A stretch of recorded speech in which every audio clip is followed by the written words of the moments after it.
الكلمات المستحيل. خاصنا نقوم بواحد الميزاجور العقليه ديالنا، العقل الباطني ديالنا. خاصنا نحذفوا كلمات المستحيل، خاصنا اللي يعود في بالنا وتعود قوه، عندنا واحد القوه باطنيه تدفعنا، هي اللي تساهم عنا حتى احنا نعودوا منتجين. ممتاز. غادي نرجع مره اخرى للجمهور الحاضر معنا متبعين النقاش، وكنعتقد بانهم ايضا راغبين في المشاركه. سؤال اضافي، تفضلي. ابتسام الرويجل، دوزيام اني باك اس في تي. السؤال ديالي للزملاء هو مؤخرا ولينا كنلاحظوا ان الشباب المغاربه ولاو اكثر نشاطا في شبكات التواصل الاجتماعي، واش هذا دليل على الاستيقاظ ديالهم وعلى التعبير انهم لديهم القدره على الانتاج؟ شكرا لك ابتسام. ربما هنالك اشارات كيف ما ذكرت ابتسام، اشارات عن الرغبه، عن عدم الايمان بالمستحيل وأنه كل شيء ممكن. الانتقادات الموجهة للذات والآخر عن طريق مواقع التواصل الاجتماعي، عن طريق شرائط فيديو، عن طريق روبورتاجات، قد تظهر وقد توضح وقد تبين بأن هنالك توجه نحو إنتاج من نوع ما، وإن كان إنتاج أدبي، لأنه يكون إنتاج صناعي ولا إنتاج فني ولا إنتاج من نوع آخر. فواش الرغبة كافية؟ أيوب. بالنسبة لي أنا متوافق معاه في الرأي باللي الانترنت والمواقع الاجتماعية سهلت علينا بزاف ديال الأمور، ولكن نديروا في بالنا واحد الحاجة بلي هذه المواقع الاجتماعية ما نكونوا دائما على تواصل معها حتى الحد ديال الإدمان. يمكن ننتجوا من بينها مثلا، يمكن لنا نديروا برامج نشوفوا أحوال العالم، هنالك أمور كثيرة ولكن في إطار خاص. التغيير هل يمكن أن يكون من الفرد ولا خصو يكون تغيير كلي في السياسة يعني كبرى تشمل يعني التربية في الأسرة وتشمل التعليم وتشمل حتى الدعم من أجل إنتاج شباب منتج؟ هدى. هو التغيير هو مبادرة ذاتية، مبادرة ذاتية تطمح إلى تغيير الذات بشكل إيجابي. وعلى مثال بحال مثال اليابان، فاليابان في واحد الأعوام لاحظت أن هناك انخفاض في المردودية، فالتجأت مباشرة إلى التعليم. عرفت أن الخلل هناك في التعليم، فماذا فعلت؟ رفعت أجور الأساتذة.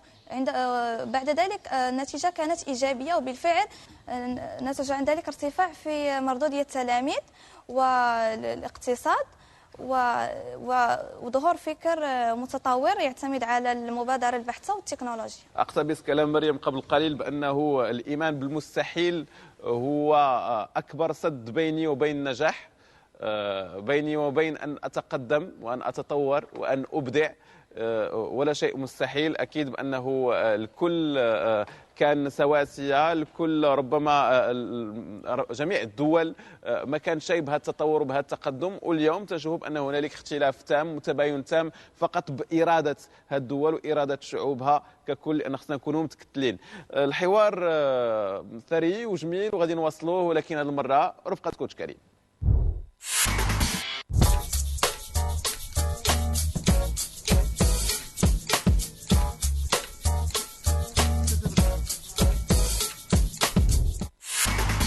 مرحبا بك كوتش كريم. الله يبارك فيك علي. واش فهمتيهم؟ فهمتهم، وكنتمنى المشاهدين حتى هما يفهموهم. واضح بأنه الموضوع على تعقيده استطاعوا الشباب أنهم يعطيوا آراء واضحة فيه، آراء اللي كلها متفائلة فيها أنه كل شيء ممكن، وأنه الشاب المغربي طموح منتج مبدع وربما خصو دعم، وهذا الدعم هو اللي تنقلبوا عليه كاملين. اكزاكتومون. وهذا الشيء اللي عجبني فيكم هو ان ديك النظره التفاؤليه تتبين على ان عندكم رغبه في انكم تغيروا الاشياء، وهذا الشيء اللي كنتمناوه فيكم. ممتاز. ارائهم كيف جاتك؟ آراء ممتازة، واللي غنحاول نرجع لكل واحد فيكم نقطة معينة. غنبدا معك مريم. بزاف ديال الشباب عندهم أفكار ديال مشاريع إما مقاولاتية ولا جمعوية ولا فنية، ولكن تيبداو وما تيكملوش لأنهم تيتحبطوا أو لا شي حاجة. في نظرك كيفاش خصو يكون الشاب في شخصيته باش ما يتحبطش في أول عقبة غادي تواجهه في تحقيق ذاك الإنتاج اللي باغي يدير؟ أولا أنا عندي نظرة استشراقية. انه الشاب قادر بانه يحقق احلامه، قادر انه يوصل للطموح، قادر انه يوضع اهداف ويوصل لها بفضل الجد، الصبر والمثابره. دونك هو اي شيء حاجه في الحياه خاصها عقبات. الحياه عباره عن تذبذبات، يعني لك الى استقام الخط دونك انت مانك كاين. يعني انا هذوك هما التحديات اللي كيواجهوني انا باش نوصل لهدفي. هذوك التحديات، هذوك العراقيل، خاصني انا الحواجز خاصني نتخطاهم باش نقد نوصل. انا بديت في مسألة ماني نتفك معها حتى نكملها. دونك خاصني الصبر، نصبر. خاصني الا كان عندي صبر، وصبر راهو بواحد المنتوج ديالو. انا اللي نصبر دونك كما يقول واحد مثل حساني عندنا حنا، اللي صبر يلحق الظل. دونك انت الا صبرت لي توصل لهدفك، لي توصل له. دونك خاصني نصبر، خاصني نثابر لذاك الهدف الباغي. خاصني نبذل حتى انا مجهود باش نتخطى هذوك العراقيل. انا نقول لها الشباب عنهم خاصهم يصبروا، عنه لا شيء مستحيل. هدفك مادام عنك بديت فيه وانت كاع ما كان عندك امل، عنك كاع انت تبدا في ذاك المشروع والله تعدلوا وعدلته، يعني صبر، كمل اجرك حتى توصل. ممتاز. ملي كنتكلموا على الانتاج كنتكلموا على شي حاجه جديده، واي حاجه جديده جبتيها ما يمكنش ان كلشي يتفق معاك وكلشي يسهل لك الطريق. كاين واحد الدور ديالك تمايا باش تقدر تفرض هذاك الفكره ديالك. ثاني فكره غادي نناقشها معك مجدولين، هو ان الانتاج نمط عيش كما الاستهلاك حتى هو نمط عيش. السؤال اللي بغيت نسولك هو شنو هي الحاجه الزوينه في الاستهلاك اللي تتخلينا ما نفكروش كاع نبقاو ننتجوا حنايا؟ الحاجه الزوينه في الاستهلاك واللي ما كتخليناش نفكروا انه ننتجوا هو ديك الاتكاليه اللي كيعلمناها الاستهلاك. كنتعلموا انه نستهلكوا، وبالتالي غنوليو خامولين كسولين، ما غاديش نديروا اي جهد.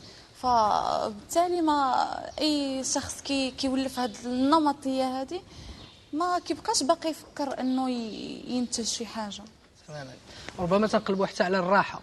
غير هو كاين اللي كيلقى الراحه في الاستهلاك، كاين اللي كيلقى الراحه في الانتاج، بانه يعطي ويبدع. فكره اخرى غادي نناقشها معك ايوب، حنا ديما كنشوفوا الانتاج هو على اساس انه شي حاجه كبيره، ضروري خصني نخترع شي حاجه كبيره باش نسمى انني انتجت. واش ماشي واش بالضروري تكون شي حاجه كبيره، ولا ممكن نقولوا ان الانتاج يكون شي حاجه غير بسيطه ولكن الاثر ديالها هو اللي مهم عليا وعلى المحيط ديالي؟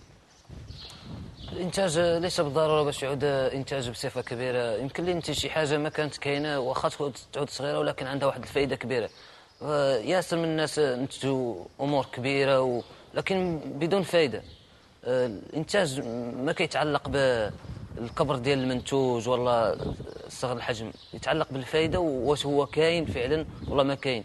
على عكس بحال واحد غادي ينتج لنا شي حاجه ما كانت، ماشي هو اللي غادي يطور لنا واحد المنتوج كان. فهناك واحد الفرق صافي.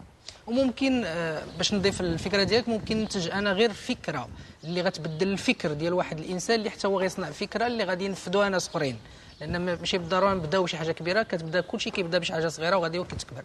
اخر فكره غادي نناقشها معك هدى، هو ان الانتاج بالنسبه لي انايا هو مرتبط بواحد الحاجه سميتها المبادره، روح المبادره. وروح المبادره هي شي حاجه اللي كتربى فينا. سؤالي ليك هو شنو يقدروا يديروا الاباء والاساتذه باش يربيوا في الاطفال وفي الشباب هاد روح المبادره هذه؟ روح المبادرة هي كتكون من الأسرة ومن التعليم ومن المحيط الخارجي ديال المجتمع. هذه المبادرة هذه خص الشاب يعرف كيفاش يستخدمها باش هو ملي يكون باغي يدير شي منتوج بالقدرات ديالو ما يتسناش شي واحد يجي يتواكل على الاخرين، شي واحد يجي ويعاونو، لا يخدم هو، يتعاون مع دوك الشباب اللي بحالو في نفس الدومين ديالو باش يديروا شي منتوج ايجابي ينفعو وينفع المجتمع ديالو. شكرا. ممتاز. كنشكركم على ايجابيتكم مره اخرى. موضوع الشباب بين الانتاج والاستهلاك موضوع ليس بالهين النقاش، لانه فيه نقاط كثيره وواسعه ومتشعبه ومتدخلين واطراف اللي ضروري انهم يعطيوا رايهم ويحللوها بشكل اكبر من اعطاء اراء خاصه باش نستطيعوا نعالجوا الموضوع ونفهموا المحتوى ديالو بشكل احسن واعمق. ولكن كان الغرض من هذا النقاش هو ربما جس نبض للشباب ورغبته وقدرته على أنه يغير الفكرة النمطية الموجودة على الشباب المغربي والعربي، على أساس أنه نحن مستهلكين فقط، غير قادرين على الإنتاج، غير قادرين على الإبداع. الإبداع موجود، افتحوا الأبواب وربما سترون ما يفاجئكم. وهذا هي رسالة، كنعتقد أن هذه هي رسالة اللي وصلت من خلال تدخلاتكم. شكرا لكم. كيف ما كنبغي نشكر أكيد الجمهور، تلاميذ ثانوية الخليج حاضرين معنا هنا بمدينة الداخلة. شكرا لكم على تفاعلكم وعلى تركيزكم بالخصوص. شكرا على الترحيب أيضا بالشعر الحساني. شكرا لك كوتش كريم. شكرا لك علي. شكرا لك مريم. شكرا لك هدى. شكرا لأيوب. شكرا صاحبي. شكرا لك مجدولين. شكرا، الله يبارك فيك.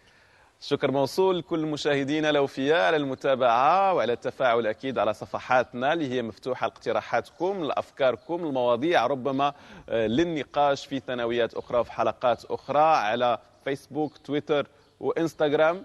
حلقة أخرى تنتظرنا الأسبوع المقبل مع شباب آخرين في ثانوية أخرى. كونوا في الموعد. سلامة.